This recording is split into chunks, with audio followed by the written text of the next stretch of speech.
Hello friends, let us now learn some important points about extrahepatic biliary apparatus. If you see the one-liner, extrahepatic biliary apparatus is the most common cause of surgical jaundice in newborn.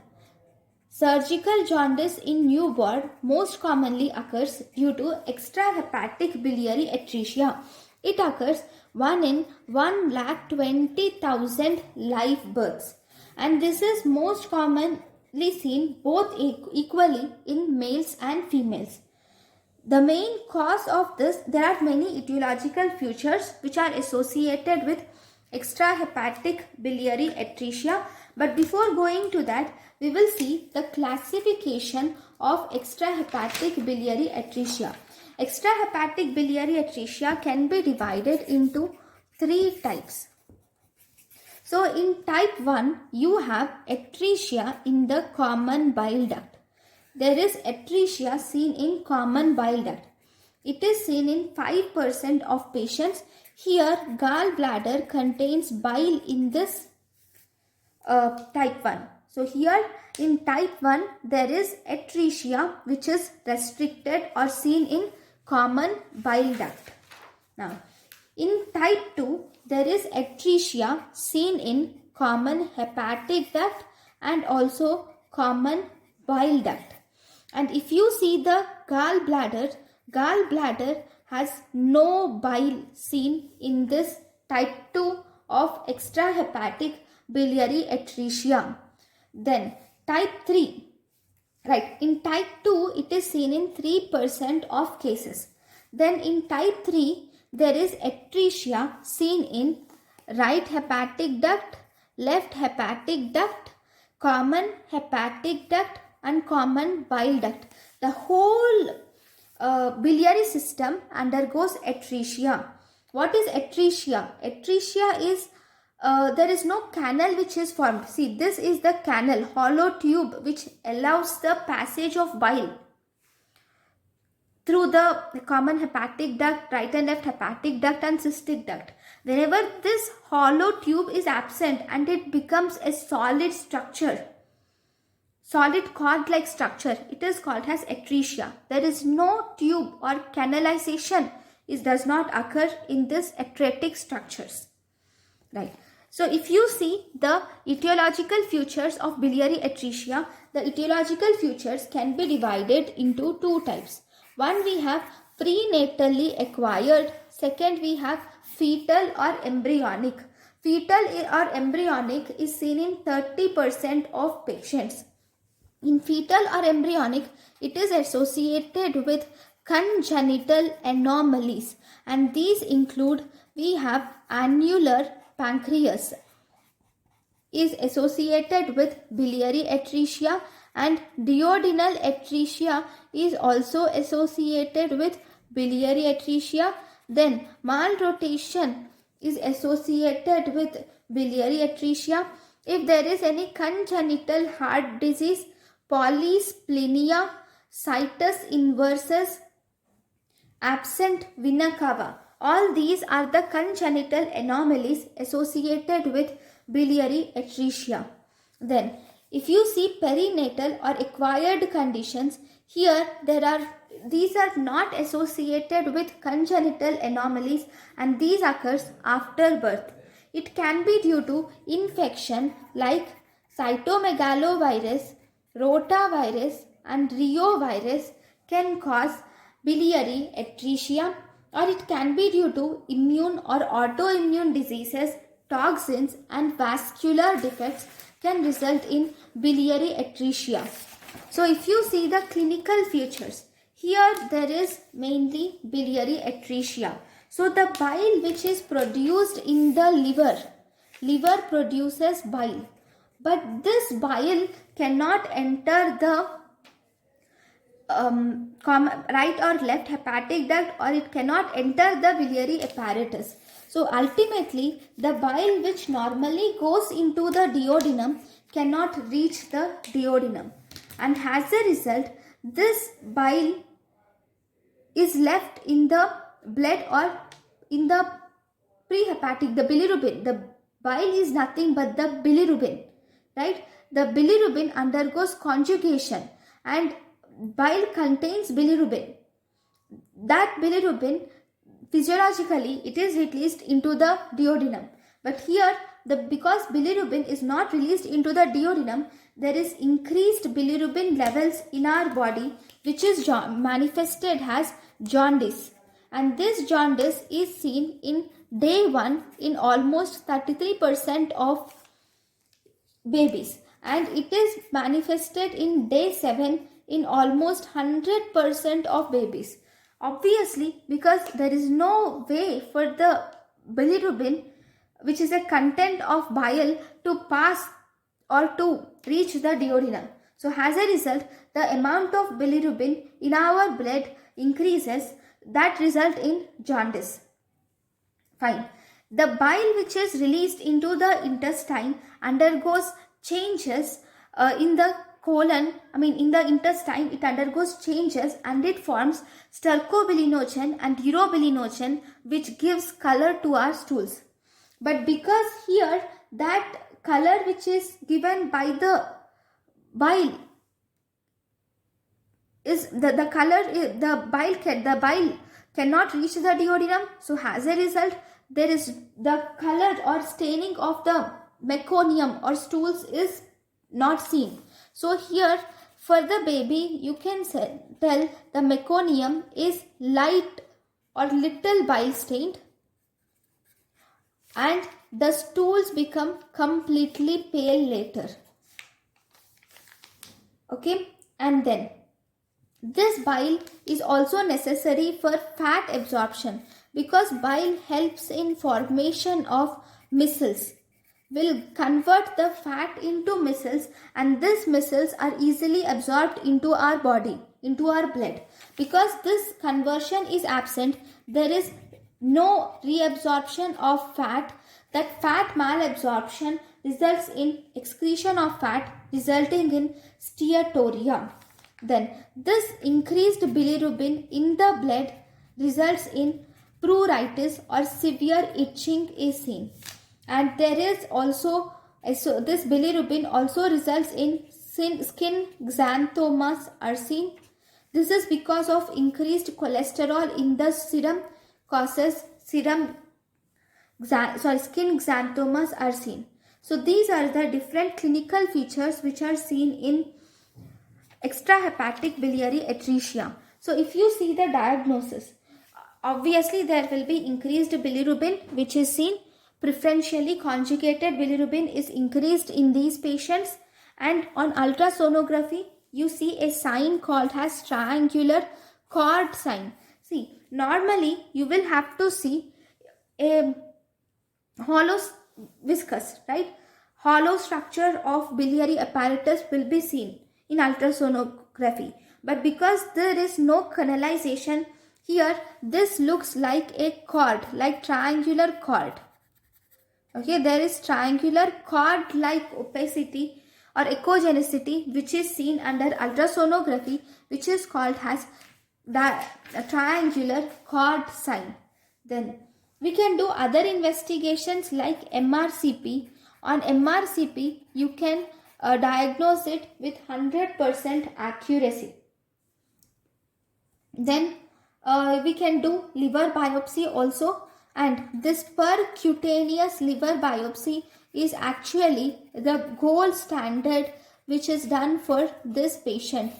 This is gold standard. We also have some study which is Rose Bengal iodine 131 study. Though we do not do it so commonly, but in Rose Bengal iodine 131 study, we give iodine 131 and we see its secretion into its secretion. If this iodine is secreted less than 10% of amount which we have initially given, that is called as biliary atresia. We can diagnose it as biliary atresia. And if the secretion is more than 10%, then it can be due to hepatitis.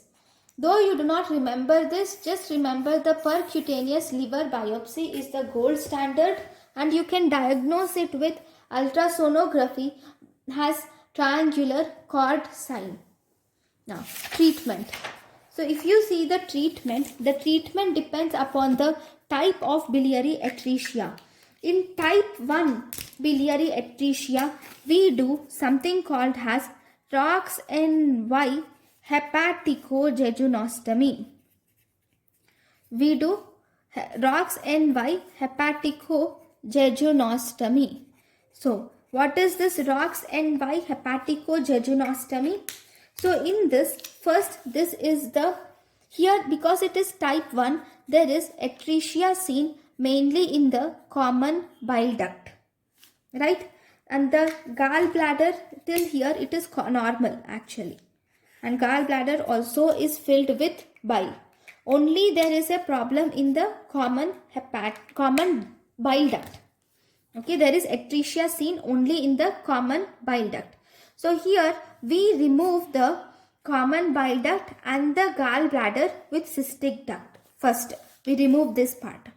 Okay, we have removed it. And this is the ligament of Treats. Okay, this is the Treats ligament. And from 7, we will mark the Treats ligament, and from there we measure approximately 75 centimeters and we give an incision and divide the part of the bowel loop. Okay, and we cut the jejunum 75 centimeters from the Treats ligament. So here if you see, we have cut it. Okay, here already removed part. Now next step. The next step is here actually, this part, only this part. Okay, now in this cut part we have two things. One part with duodenum and 75 centimeters. Second, we have the jejunum with continuation. Okay, now we will join this jejunum with continuation to the common hepatic duct, and we will join the distal end of this loop, 75 centimeters loop, to the jejunum.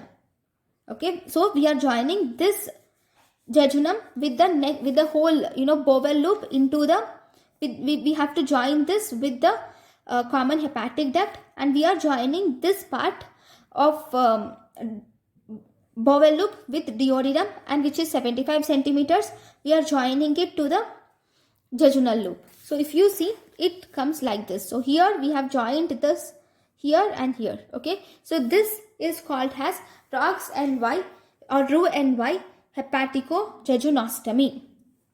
Right? Now, if there is type 2, we call it as Kasai's procedure. For type 2 and type 3 also, we can do this Kasai's procedure.